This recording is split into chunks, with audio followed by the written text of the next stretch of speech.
1953 में 52 में ही गुरु महाराज ओखला गांव में आए और जिस सेठ के घर के सामने कुआं था, बाल्टी रस्सी रखी थी बाग में, उस सेठ ने गुरु महाराज को पानी नहीं पीने दिया, कुत्ता छोड़ दिया। साल भर के बाद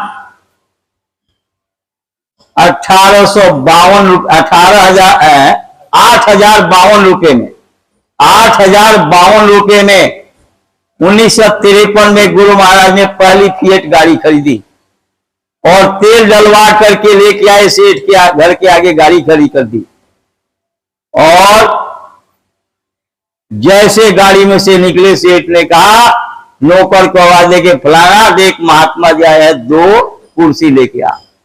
कुर्सी आ गई, एक पर सेठ जी, एक पर गुरु महाराज बैठ गए। फिर सेठ ने कहा, महात्मा जी के लिए चाय लेके आ। चाय लेके आए। गुरु महाराज ने कहा, सामने मेरे मित्र खड़े हैं, जहां गांधी का वो ऑटो खड़ा है, पहले मेरे मित्र को चाय दे के आओ। वहां जब नौकर लेके गया तो वहां तो कोई आदमी नहीं। बोले महाराज यहां तो कोई है नहीं। बोले सामने खड़े हैं। बोले सरकारी तो गाड़ी। तो गुरु महाराज ने कहा, उसी के बदौलत तो मुझे एक कुर्सी मिली और आज चाय पूछी जा रही है, नहीं तो पिछले साल आया था तो अपने दरवाजे से भगा दिया इन्होंने मुझे प्यासे और कुत्ता छोड़ दिया। बोले सरकार गलती हो गई, मैं पहचान नहीं पाया, मुझे माफ कर देना। पैरों में गिर के रोने लगे। गुरु महाराज ने कहा, माफी ऐसे नहीं मिलती, रास्ता लो, भजन करो, तब मालिक की दया होगी। उसके बाद 70 में रामलीला मैदान में गुरु महाराज साइकिल यात्रा गोरखपुर से लेकर के आए, 1200 किलोमीटर की। गुरु महाराज खुद साइकिल चला के आए और वहां बहुत से लोग, मेरे भाई साहब पहली बार आए थे। उस समय संत कृपाल सिंह के बहुत सारे चेले अपने संगत की व्यवस्था संभाले थे। ऐसा कोई जिम्मेदार आदमी नहीं था। किशनगंज में सत्संग हुआ करता था, रेलवे क्वार्टर में। उसके बाद बसंत लाइन शिफ्ट हुआ तो ये हुआ। फिर जो है लोग कहने लगे, मिश्रा जी गुरु महाराज से कहिए कि सरकार मेरे पास नौकरी नहीं है, मैं अभी आया हूं, कहीं नौकरी लगवा दीजिए। भाई साहब ने कहा, दुनिया की चीज तो बिना मांगे मुझे मिलेगी। मैं गुरु महाराज से जो चीज मांगना चाहिए वो तो बिना मांगे दे दिया। और गुरु महाराज मंच पर आए तो यहीं से सत्संग शुरू किया। उसमें बसंत लैन, जो अरुण शर्मा की माताजी और पिताजी, अमन सिंह उनकी पत्नी का नाम और उनकी माताजी का नाम सत्यवती, ज्ञान शर्मा उनके पिताजी राम प्रकाश, उनकी माताजी अंगुरी, ब्रजेश शर्मा जो इस समय दिल्ली के उनके अध्यक्ष हैं, उनके ताऊ एक राम शर्मा, उनकी माताजी, ये सब लोग पहाड़गंज रहते थे। और बसंत लाइन से पैदल ही रामलीला मैदान गए और मिश्रा जी को सिखा पढ़ा रहे हैं जैसे छोटे बच्चे को पढ़ाते हैं। और गुरु महाराज मंच पर आए तो आते यहीं से सत्संग शुरू किया कि बच्चों तुम लोग दुनिया की इच्छा लेके आते हो। ऐसी ऐसी देवियां भी यहां आई हुई हैं जो कालीन से नीचे पैर नहीं रखती, और ऐसे लोग भी आए हैं जिनको दोनों वक्त की रोटी नसीब नहीं होती, लेकिन महात्मा वो दौलत देते हैं कि वो दौलत को बांटने लगो तो सोना चांदी हीरे जवाहरात बरसने लगेगा। और ये देखा लोगों ने। मेरे भाई साहब को गुरु महाराज ने कहा जमीन खरीदने जाना, जो मंदिर के ऊपर सोने का कलश लगा 28 फुट का, औरतों ने गुरु महाराज की बात मिश्रा जी के द्वारा सुन करके और गले का चेन निकाल के दे दिया कि मैं इस चेन पहन के क्या करूंगी, मेरे गुरु के मंदिर में मेरा ये चेन लग जाए, मेरी अंगूठी लग जाए, मेरे पायजेब लग जाए। ये लोगों ने निकाल के दिया। फिर जब 71 में सोनपुर से साइकिल यात्रा आई।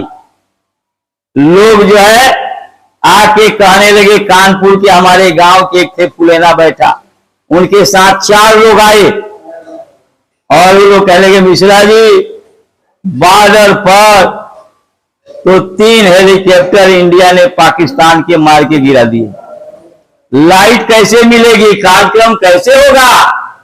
मिश्रा जी की अभी शादी नहीं हुई थी, 4 साल बाद शादी हुई। मिश्रा जी ने कहा कि दिल्ली पर बम गिरेगा तो भी एक पल के लिए लाइट नहीं जाएगी और आपका कार्यक्रम निर्विघ्न संपन्न होगा। और लोगों ने देखा, गुरु महाराज मंच से नीचे उतरे, झंडे की रस्सी पकड़े लेकिन झंडा नहीं फहराया और कहा यह झंडा इसी तरह से बंधा हुआ कानपुर में जाएगा, मैं उसका राज कानपुर में खोलूंगा। ये सब संतों की पहचान है। अभी मैंने वहां बताया था रोहिणी में कि 1996 में 10 दिन का कार्यक्रम था। लास्ट गुरु पूर्णिमा का कार्यक्रम हुआ आपके नैनीशालन में 97 में और 96 में इलाहाबाद, और उसके बाद के सारे कार्यक्रम मथुरा आश्रम पर ही गुरु पूर्णिमा के होते रहे। काफी दिनों तक गोरखपुर में हुआ, गोरखपुर के बाद लाल साहब के बाद बस्ती में हुआ और उसके बाद जो है इलाहाबाद में और 96 में। वहां डीएम को पता था कि हर साल पूर्णवासी के दिन, आषाढ़ के पूर्णवासी के दिन गंगा मैया हनुमान जी का चरण स्पर्श करती हैं। डीएम फोन करके कह रहा बाबा जी जल्दी मैदान खाली करवाइए, मेरी कोई जिम्मेदारी नहीं होगी। और गुरु महाराज हम लोगों के सामने गंगा जी के किनारे बैठ करके ऐसे ऐसे पैर किया।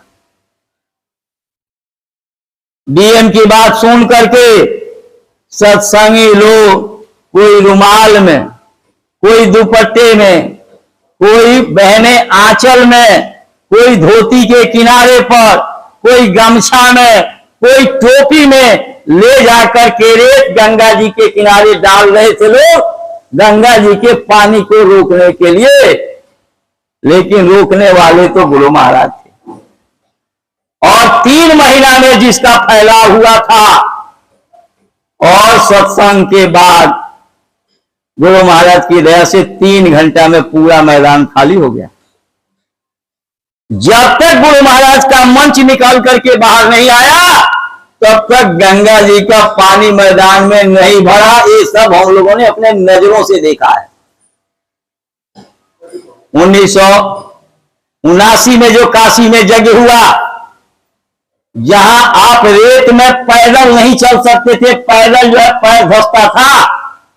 10 किलोमीटर तक बहनों और भाइयों ने पक्की सड़क बना दी थी, बिना रोड़ी के, बिना डामर और गिट्टी के।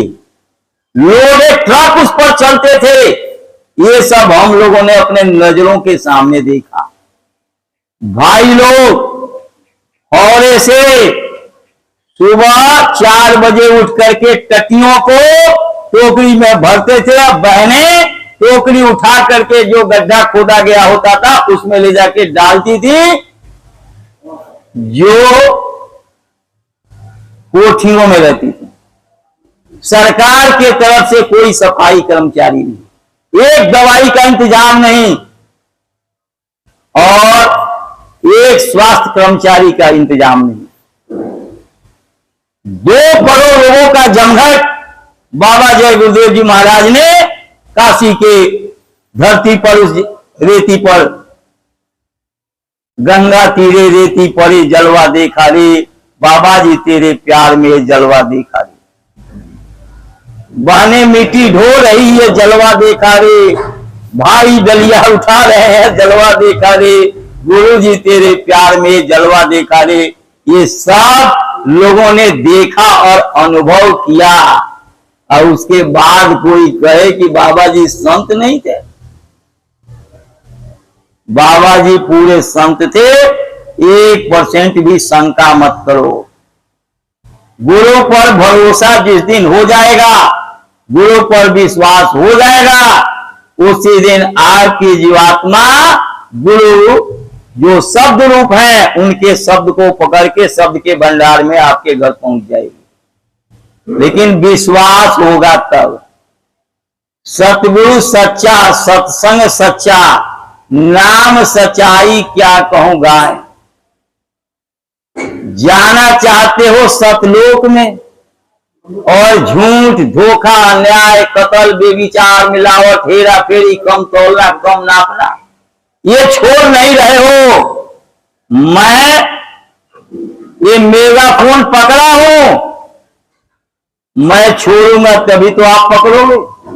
पूरा कचरा, गंदगी को छोड़ोगे तब तो मालिक दया करके वो दौलत आपको देंगे।